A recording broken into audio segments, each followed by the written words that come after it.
Today's kind of a big day because we will have gone from Southern California to the Alaskan border on the CRF. So today we say goodbye to Canada and we're hoping to reach Fairbanks, Alaska.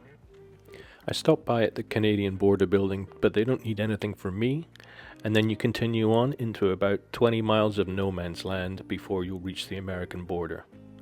Now this road is not in fantastic shape.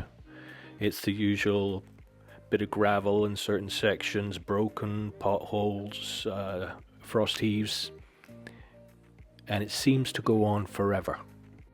There is no fuel, services, or anything man-made at all in this area.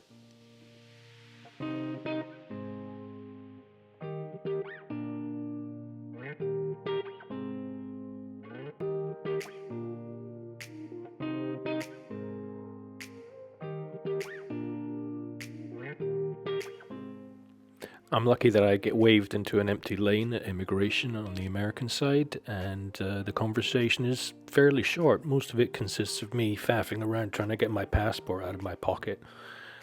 Super friendly, very helpful guy.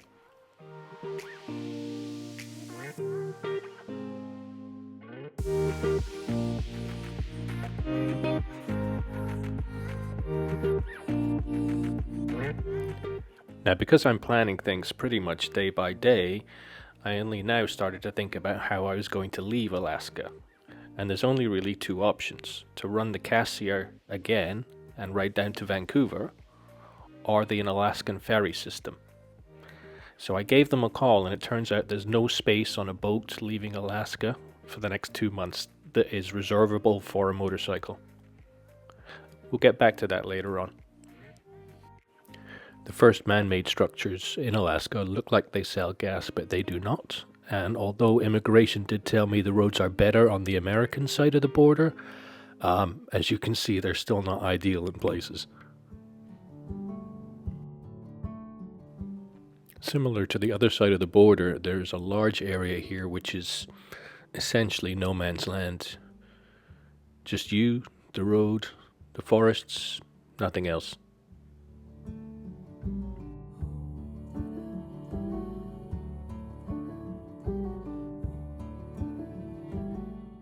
It almost feels strange to see buildings again as we reach the town of Tok. It's about 1,400 people, and this is the first place you're really going to find gas stations and lodging. I almost make a really dumb mistake here.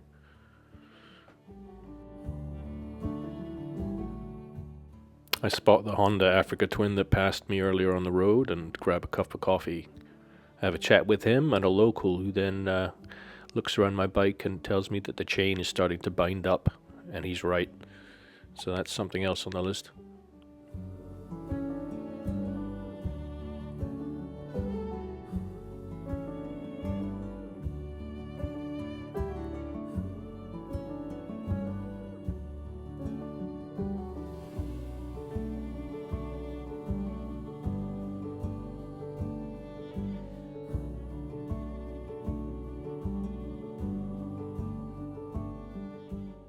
One thing I noticed this far north is that the trees are definitely different. A lot shorter, a lot thinner. Definitely a change in the forests. The trucks, on the other hand, just seem to get bigger.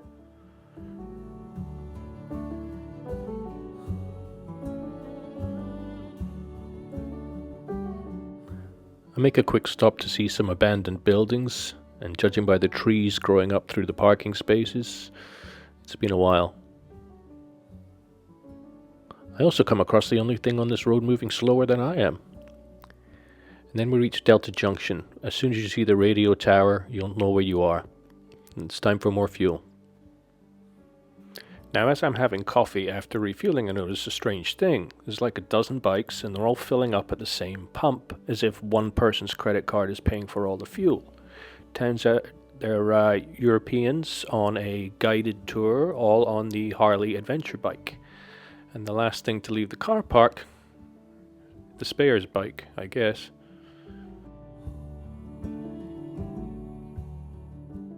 On the left is something you'll see all over Alaska. There's really no easy way of getting rid of vehicles around here.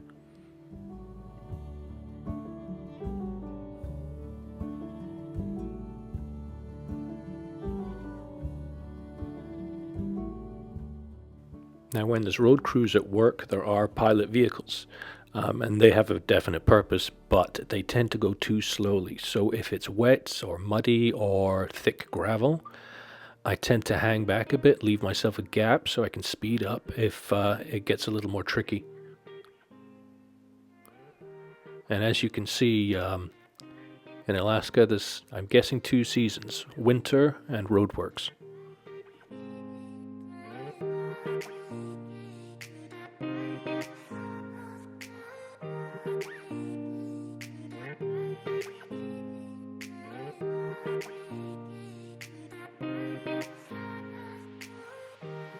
In the Yukon, somebody gave me the contact of a good mechanic here, so I give them a call to try and organize a service for tomorrow.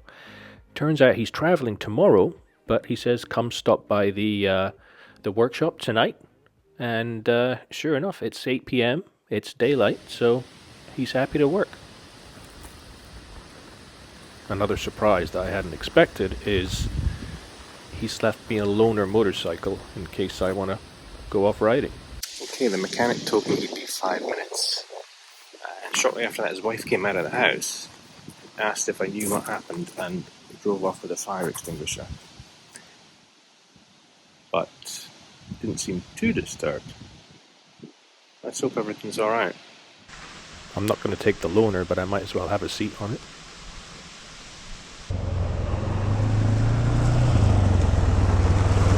Sorry about that. Not a problem. I understand you had something to address over there? Yeah, right. Sorry about that. It turns out with these winds and these trees, a small fire had broken out somewhere else in the area. After a thorough service in a pristine workshop, I headed over to Sven's base camp, where I'd booked a room. As soon as I checked in, the lady behind the counter said, "Ah, you're the guy who booked the tree house." I had no idea because I'd only looked at one interior picture.